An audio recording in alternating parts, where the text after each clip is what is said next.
Hello and welcome to the Pickup WNBA podcast. I'm your host, Cathryn. Freddie Rivas, where is he? He is not here today. I believe he is in Philly somewhere watching FIFA, going away with his family on the road, just picking up like the pickup truck in our logo, taking off. But don't fret, we've got an amazing guest here. But first, please remember to like, follow, all that good stuff. Freddie's so much better at promoting the socials than I am. Forgive me, but it's all good. I am joined by the founder of She's for Sports. It's Ainka Jess. How you doing? I'm good. That was a great intro. I think you promoted the podcast well. I think Freddie would be proud of you. Thank you so much. I appreciate that. You know, he usually does a longer spiel of sorts, but people know the drill. People know the drill at this point. But Ainka, I'm so glad to have you on the show. You know, you and I have known each other for many years, and yes, we keep bumping into each other. And now that the tempo's here, we see each other a lot more often, which is really great. Before we get into our WNBA topics this week, I just want to give you an opportunity to tell our audience what She's for Sports is all about. Yeah, She's for Sports is one of Toronto's first sports media and events companies, specifically focused on amplifying the voices of women and girls in sports. We started 10 years ago. I can't believe it, but it's great to see the growth of women's sports and to see the attention that women's sports is getting finally, because we've been wanting this for a very long time. And it's just been fun over the last 10 years telling these stories and meeting different women in the sports community and sharing with everybody else all their achievements and great things that they're doing. But really is showcasing like really what sports looks like, where, you know, women's voices are involved. And yeah, it's been great so far.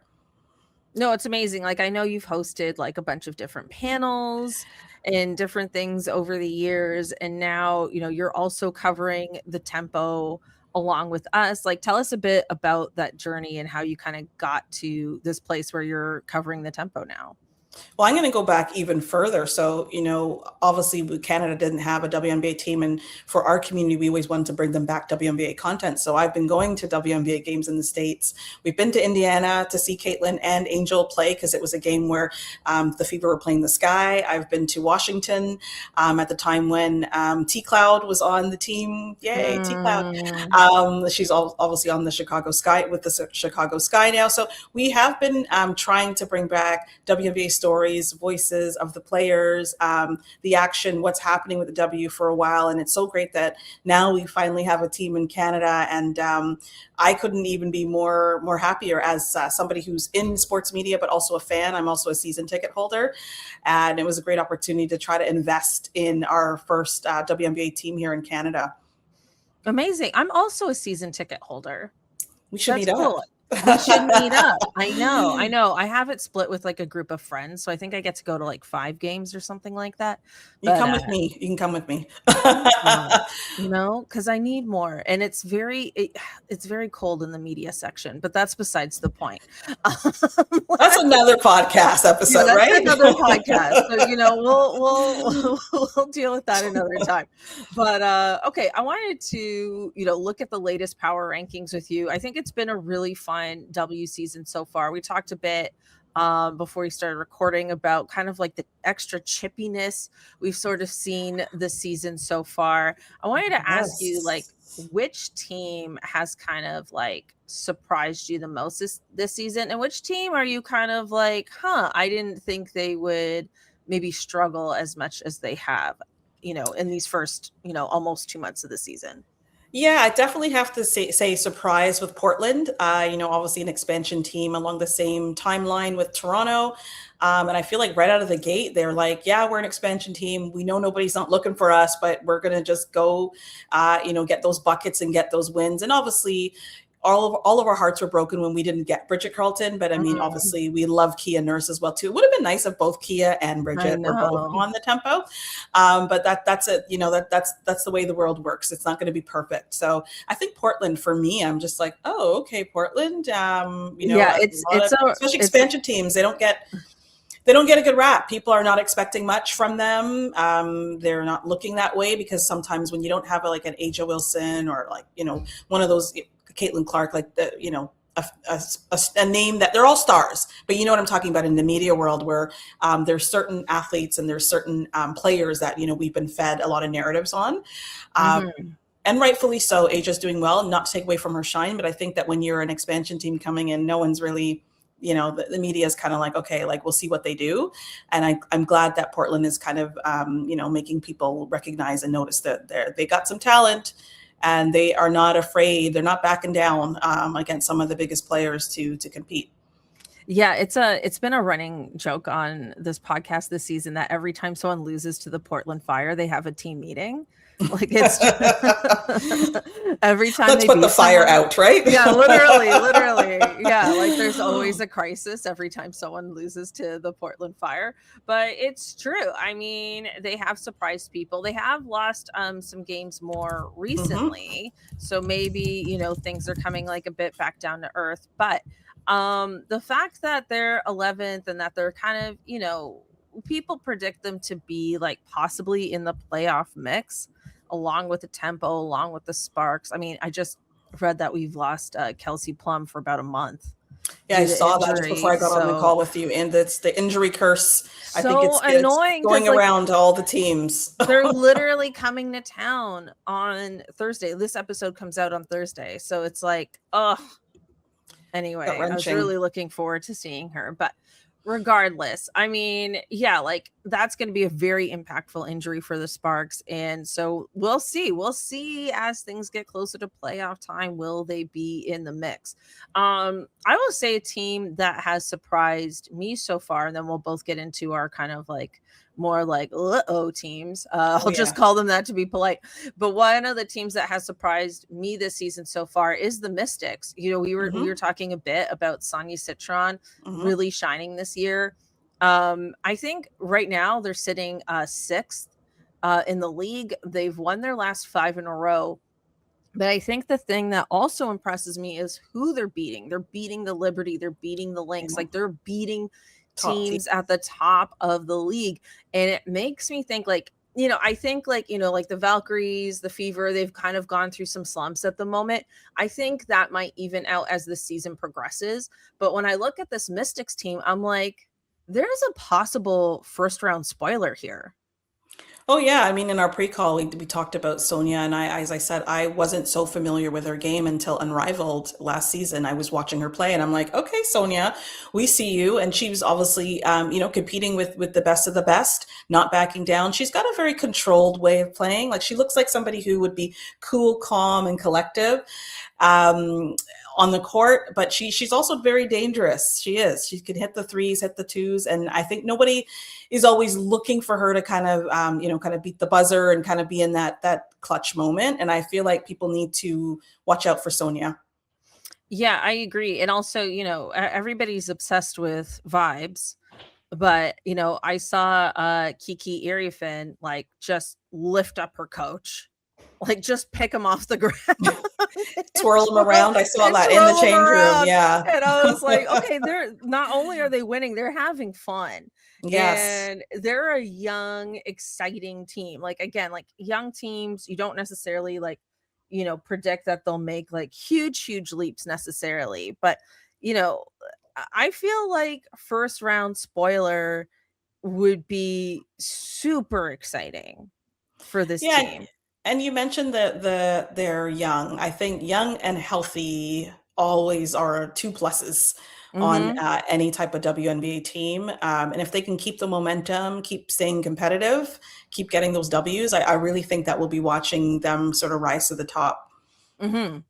Okay, who is your a bit of your uh-oh team at the moment? I'm kind of sad for this uh-oh team because I thought like I was going into this WNBA season going, okay, they've got all the tools they need. And Seattle Storm, what's going on? I Mm, think is it 3 wins, 15 losses? I think it's about crazy. oh, it's you feel that inside. You're like, oh, this is something's got to give. I mean, they've got Dom, they've got a Natisha Heidemann from our Stud Buds. When she was Yeah. on the Lynx with Courtney. They were such a great duo, and I just thought, okay, maybe she would kind of shine a little bit more now that she's kind of on, not with Courtney, but kind of can, showcase, her skill sets on the court on her own, not under the sort of glare of the duo.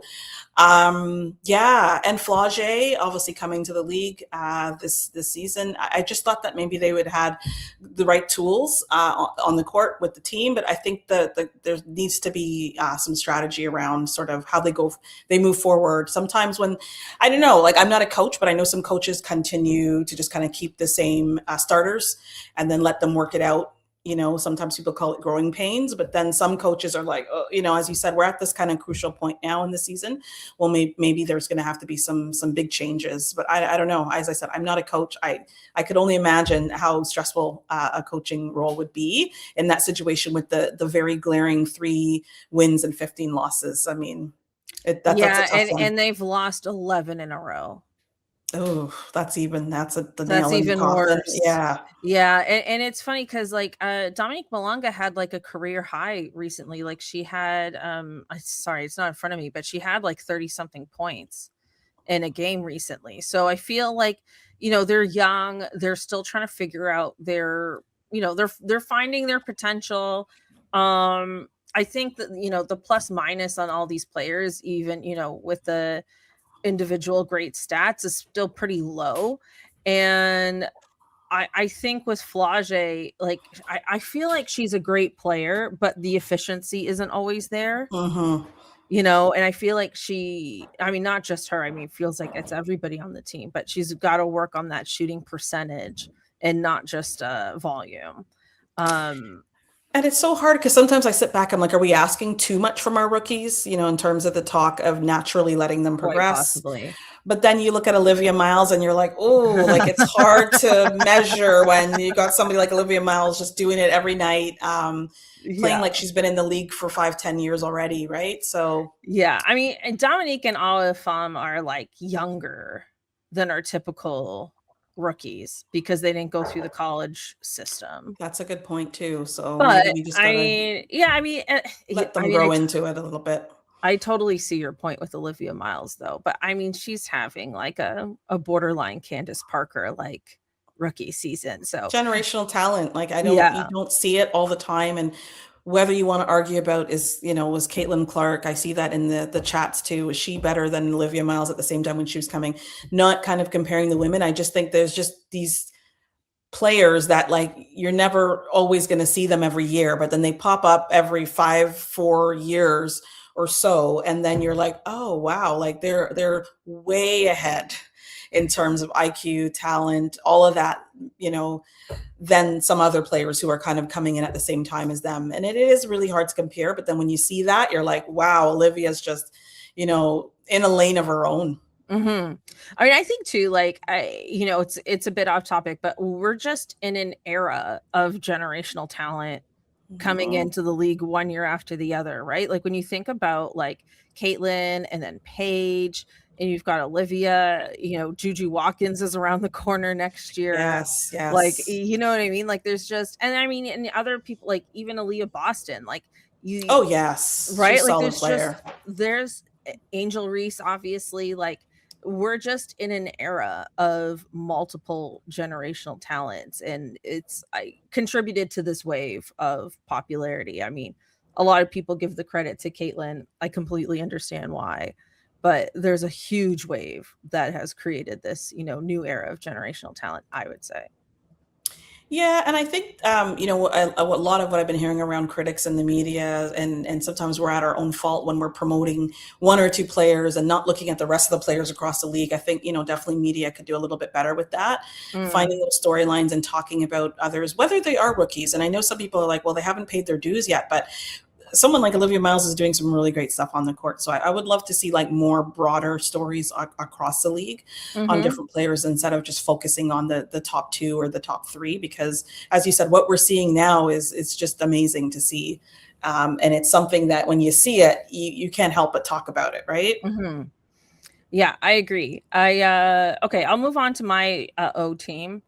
And it's funny because this was my like wow surprise of the season team like a month ago, and now I'm like, wait a second, things have changed, and that is with the Valkyries. Yeah. So the Valkyries got off to a hot start Hmm. at the beginning of the season. They lost their last two in a row, which is not a huge deal. But what flags me is two things. One, currently they sit at seventh, which I don't think is where they want to be. And No. two, the games that they're losing are against the top teams of the league. So it's kind of like the opposite of what I was saying with the Mystics. Like they've lost Yes. against the Lynx and the Aces. They're 0-4 against the league's like top 2-3 teams. And it's one of those things where it's like, okay, this could easily even out as the season progresses. But if they're in the bottom half of a first round matchup, they could be looking at a first round exit. And I think that would be a disappointment for the Valkyries. So, I mean, obviously, like, it's end of June, there's still time. Hmm. Right? Like there's definitely still time for them to figure it out. And I think they can. But I think this needs to be a bit of a wake up call for that team. Yeah, I definitely agree with you too. I mean, you start off with a lot of gas, and then the foot comes off the gas, and then you don't have a lot of steam. I think they're probably, this is their second year in the league. I think they're probably kind of learning that, that the game sometimes is like this, and maybe this is going to be their sort of first time dealing with a slump like this. But it really is like, do you have what it takes to kind of push through to get to the end of the season? And I think that's going to be exactly what you said, something that they're going to have to kind of review again. Who's on the court? What plays are working? It doesn't seem like a lot of the Valkyrie players are injured or anything. I haven't heard too many things about injuries on that team, so that's a plus for them. And we're going to have to shout out Letitia M here, only Canadian on the team. But yeah, I think they've got to work through some things if they want to continue to go upward with the wins and not downward with the losses.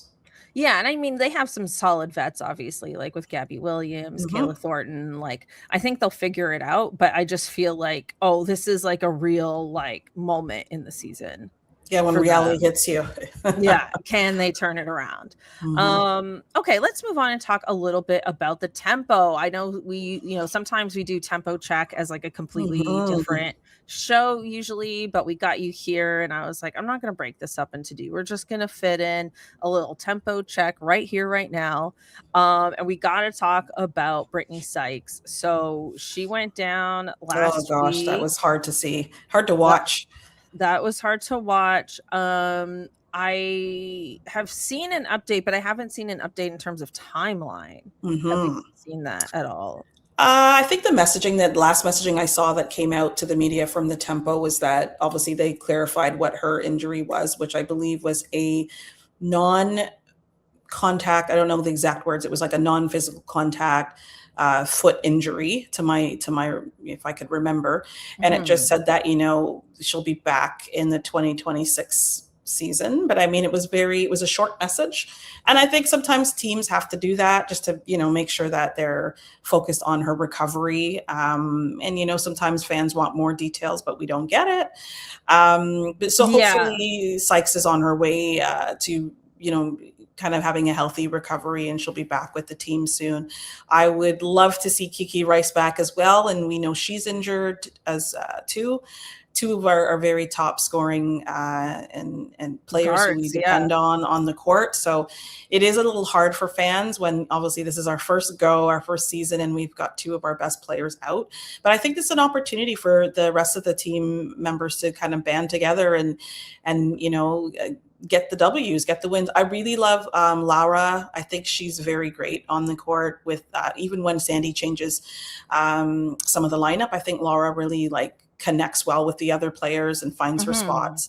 Obviously, Marina, I feel like Marina has 9 lives because it's almost like when the Tempo are down, down 15, down 20, somehow Marina comes back and it's a bunch of threes, and she's She obviously she's very got 9 confident on lives. the She's court. got 9 lives a night. I mean, it's Yes, exactly, and no crash out jar. Like I'm not seeing too much crash out. I'm seeing more like no. I'm seeing maybe the jar needs to be more perseverance. I know it kind of sounds a little bit more boring than crash out, but I feel like, or a resilience jar. She is just always like, as I said, if it's down by 15, down by 20, some teams mentally that plays with you and you're kind of feeling already at a negative deficit. But I think with Marina, she might even thrive off of that. because we're seeing these comebacks and we're like, wow, like, it's amazing to see her and the team push through those really low sort of deficit quarters where they're just not doing well, and then you turn the TV on again, and then wow, they're down by one, or it's a down by a 2 possession game. So I don't know how she does it. I'm just like, Marina, you just magical on the court, and we definitely need her. It's nice to see Tioni get some minutes as well too. I know she's our rookie, but it's nice to see her get some minutes, try to gel with the team. It seems like she's also taking advice from Kia Nurse and stuff when you kind of see them together. I was a little bit worried when Niara was out for a little bit, but she's back, and she's definitely, when you see her presence on the court, like we need a big, we need our bigs, and she's definitely someone that we don't want injured. And also she's got different arsenal that she can bring. I saw her hit a 3-pointer the other day. We definitely see her rebounding as a big. So yeah, as long as Niara also can stay healthy. Maria Conde, I think you're going to get a good performance from her. I think she's pretty adjusted to the team. And remember, obviously, this is our expansion team with the tempo. They're still working it out too. We talked a lot about that. Sometimes are we asking too much from expansion teams? Are they just trying to find their footing and trying to kind of connect and learn each other? I think they really respect Sandy. I mean, the tempo is very lucky to get her as a head coach. I think we're okay. I think if we didn't have the injuries that we've had up until this point, I think we would have been obviously doing a lot better. I think what the team is learning is how to pivot and how to adjust to when our star players aren't on the court or when people are injured. And Sandy looks like she's trying to figure out, in terms of starting lineup, what does that look like when we have these key players that we're missing on the court due to injuries. Yeah, I agree. A lot of great points. So with Brittany Sykes, her injury is called plantar fascia, FASCIA. Injury, yeah. Yeah. And it just is reevaluated in the coming weeks. But it's true. I think, Sandy, I mean, God, I love Sandy Brondello. Can I just say, like, I love Sandy. But she's talked a lot about trying to find consistency with this team. That becomes increasingly harder with all the injuries. And I feel like it's almost like trying to find consistency within the chaos. Like, I feel like that's kind of the name of the game right now, or just finding like who's going to thrive today. Like, it might even just be like, who's got the hot hand today? Can we ride with you to, the end of this 40 minutes? Like, it's a great opportunity for the other players. But it's also like, there's a lot of like, do we have it today? Because I feel like when we're in games, we tend to come through, which is amazing. But when we're not in games, it kind of crashes and burns pretty quickly somewhere in the third quarter. Yeah, and I was going to say a special mention to Isabel Harrison, Izzy. Yes. I should have mentioned her. I mean, it's funny. I was talking to someone the other day, and they were like, they didn't realize that she had 8 years in the league. I can say this because I'm a Black person, but Black don't crack, baby. So I know she's, I know people are just like, oh, how old is she? But outside of skincare routines, definitely the talent is on the court. We saw, sort of her play in terms of, how she was trying to, get us the W when we played the Dream. I know it was another chippy game, her and Angel, but we also need to show the league that, and the other teams that, we can battle, you bring it, we can give it back to you. And in clutch moments, Izzy is there. I think she's definitely a reliable teammate, player on the court whenever there's a good play and somebody passes her the ball. She seems to be just like, yeah, I'm going to stand my ground, and you're going to get what you get out of me tonight. And I mean, again, I know some people might say she's not as consistent, but this is a new team. They're trying to work it out together in real time, right? Yeah, I agree. I mean, we've got a game against the Sparks today. They're missing Kelsey Plum. Feels like that could be that should be a winnable game.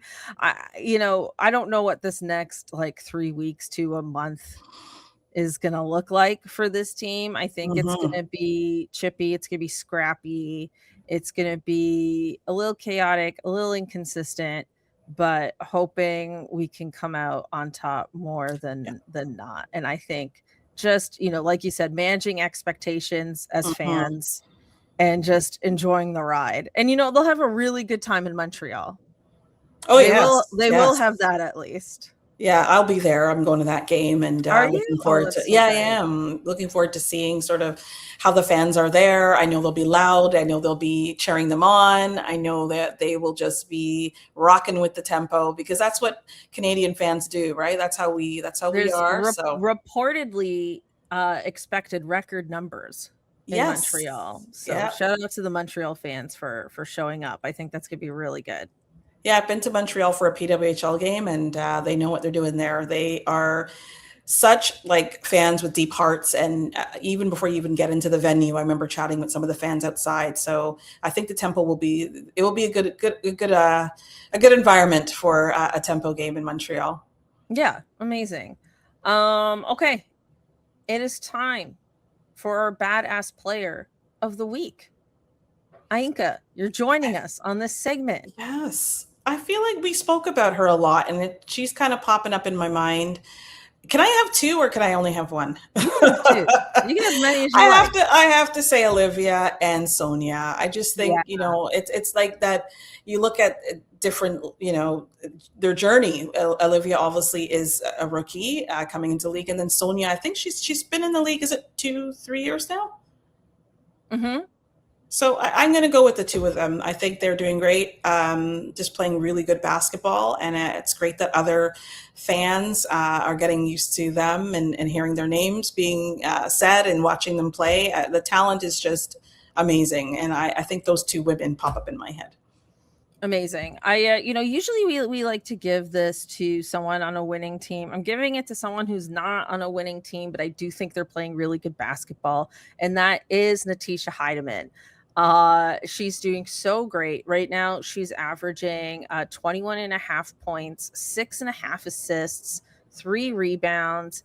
I just think she's playing really great basketball. Her plus minus is only -4, considering how much this team is losing. I feel like yeah, I know. That's actually really not so bad, considering other players are like -10 plus on the court. Like, you're only a -4 for this team. I feel like she is a bright spot. And, I think part of this move from Minnesota here was to have a bigger role and, and more spotlight on her. Yeah. And I feel like, she is having that to a point. It's disappointing that they don't have the wins, but she is playing great basketball. So shout out to Natisha.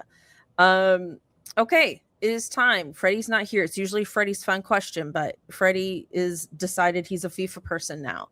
So go Canada, go today. Yes, you said it's going to be, your podcast is going to be out Thursday, but today is Wednesday, and I hope everyone's going to watch Team Canada. Yeah, literally the Team Canada game's on like right after we're finished recording. So it's a CQQ. It's a Cathryn's quirky question. So here we go. This past week, we celebrated the 30th anniversary of the WNBA, celebrated the first game ever with the Liberty and the Sparks and the Tip Up and, all the classic players, the Liberty players reuniting and, Lisa Leslie doing the tip again and all this fun stuff. So my question for you is, do you have a favorite sports memory? This ages us, I know, from 30 years ago. Yeah. A childhood fun sports memory. I will definitely say when my cousins from Brooklyn came to visit the Toronto cousins, they would always bring their sports magazines. They were obviously huge Knicks fans, but I remember going through one of their sports magazines once and seeing a woman and obviously reading a little bit more that she was in WNBA. Obviously at the time, Canada did not have a WNBA team. So I think I'm going to shout out my cousins from New York, because I don't think I would have known really too much about a Cheryl Swoops if I didn't see some of their sports magazine content that they had brought with them on this trip to see their Toronto cousins. Because obviously back then too, I don't even think it was broadcasted. And maybe you'd have to have a special channel We did not have that special channel early growing up in Scarborough. I'll tell you that. Yeah, early So years, there were some, like, WNBA games on, like, Sundays, like, NBC Sundays in the summer, like, just, like, yeah. a handful, but then we lost, like, a lot of games here in Canada and didn't have, like, exposure to the league for many Yeah, years. so for me, Anyway. my exposure was through those type of sports magazines that cousins would bring from Brooklyn, and that's sort of the first time I'm like, "Oh, this is interesting." It's a woman, she's, in her jersey, she's plays for a team, and visuals are very powerful. I would Mhm. say as a young person, when we didn't have the content, like, if you were living in the States, you'd have. So I would say we never had that content coming to Canada, but seeing that magazine article, visuals are very powerful. All the more reason why the tempo is so significant here and now. Mhm. I love that. I have a fun random sports memory. I subscribed to Slam magazine when I was in high school. So like when you were like I just started to like re-envision all those old magazines as you were telling the Yeah. story. I But wish I anyway, still had them, but yeah, I I don't know. have them. I Yeah. know. Anyway, I digress. Okay, I'll get into my memory. So, like, I didn't really play basketball growing up. I was more of an artsy kid and all that. And then I learned through what's his name, the famous baseball player O'Shea Otani, that his wife played basketball and she was like a 5'10" center in Japan. And like, had I known, I could have tried playing basketball in Japan, and that hurts me to this day. Realizing that I could have done Japan that sounds because pretty cool, like, just to pick up and go. yeah, I mean, because when I did play basketball as a kid, like, I was a really good, like, rebounder and, like, I played really well, like, under the basket, but, like, I'm 5'10" and that's way too short for that kind of position. But there was this girl who used to, like, bully me, and, like, I can't remember if her name was Jennifer or Jessica, which is healing, thank you, that's healing. I don't even remember her name exactly. And I'm not just saying that. I'm like, wait, was it Jennifer or Jessica? Doesn't matter. And we were playing basketball, and I got so mad at her that I hit a logo three. I was like 11. Wow. You channeled that anger into I the channeled that talent, you anger and I yeah. hit a logo three, and everybody was like, and there was no logo on the court, but I'm basically like just ahead of the half court line. And I hit this three, and everybody just like stopped and looked at me. And then I'm like, oh, we're supposed to go back to the other side. Whoop, I'll just take one step over there and I'm here. Thank you. Yeah, And you're I just just like, I don't you remember didn't have to like, say anything after that. The yeah. ball going in, that logo shot, that's it. And it shut her up appreciably. And Rightfully so. rightfully so. And it felt really, really good. Yeah. So I could I like that celebrate the memory. 30th anniversary of that shot. I like You know, that. That's a me good and one. me and Teresa Weatherspoon, just hitting logo threes. You and Teaspoon. I just see you flying through the air. I don't know what your outfit was like, but you just flying through the air, and then you're like, okay, nobody can say Just nothing to like me now. probably like a 90s Looney Tunes t-shirt and some Which is shorts, coming back into fashion now, right? All the 90s stuff is Yeah. back in. So Yeah, you were exactly. already ahead of us. Yeah, basically. All right, well, let's wrap it up there. Thank you so much for joining me. She's for Sports Ainka. Thank you again. Tell us where people can find you on the internets. Yes, Instagram is your best bet, but we are also on TikTok. We're on YouTube if you want to check out our past events and or our video features on amazing women across Canada and the States in sports. That's also a good place to go on YouTube. But if you want to keep up to what's happening on a day-to-day, week-to-week, and when our next events are, check us out on Instagram at She's for Sports. Amazing. Thank you, everyone, so much for listening, tuning in. Like, subscribe, leave a positive comment, tell your friends, leave a review, Spotify, Apple. Just be like, I listened. It was fun. It doesn't matter. It doesn't have to be poetic. Just help us spread the word. We will be back next week. Freddie will be here. He will probably have a soccer jersey on. Maybe he would have gotten it for free. I don't know. But thank you again, Ainka. Thank you so much for joining me. Always appreciate having you here. And we will catch you next time. Bye, everyone. Bye.